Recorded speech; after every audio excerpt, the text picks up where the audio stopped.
Myrtle daw, may experience siya, may personal experience din siya habang nasa daan naman siya with her friend. So ito, panoorin natin. Okay, let's check it out.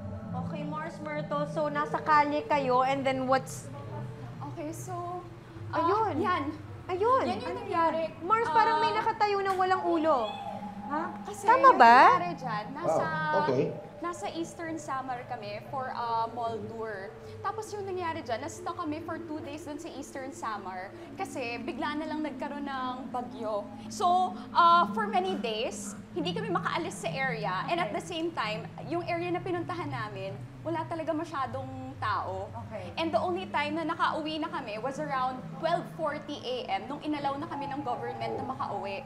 And yung nakakatakot dyan, yung dinaanan namin ng mountainous area, walang streetlight masyado, madilim, no one was living there. Ano talaga siya eh, parang ano siya, 3 hours away from the next city. So habang pauwi na kami doon, papuntang airport, nakita namin with our own eyes na merong batang nakaganon sa gitna ng daanan. Tapos wala siyang buhok, puti lang talaga lahat. Tapos bigla kaming sumigaw kasi sabi ko, Bata ba yun? Bata ba yun? Wait lang, wait lang.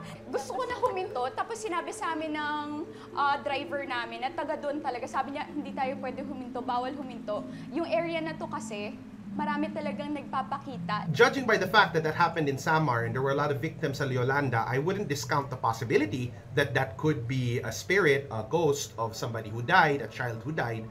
Pero the good news is, at least it didn't follow you.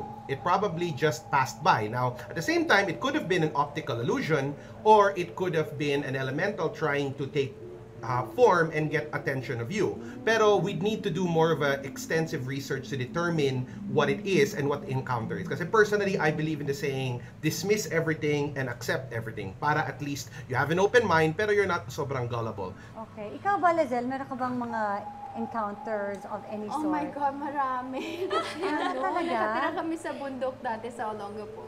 And then yung bahay namin, merong mga doppelganger, meron ako na-experience one time na nakita ko talaga siya. Nag-lunch kami with my lola.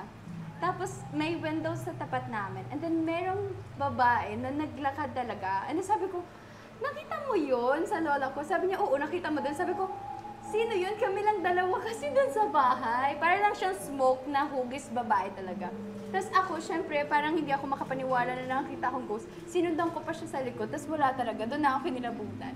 Oh my gosh, afraid, Mars. Mars, Rob, meron ka bang gustong sabihin dun sa mga na-experience ni Lizelle dun sa bahay nila sa Olongapo? There's an old saying, you see them, they see you. So if you're interacting with them, that means baka sobrang active ang intuitive gifts mo. Pero kung ganyan, it's better that you learn to control your intuitive gifts than just leave them alone kasi they will tend to activate without you knowing it, and that will give you a lot less peace of mind.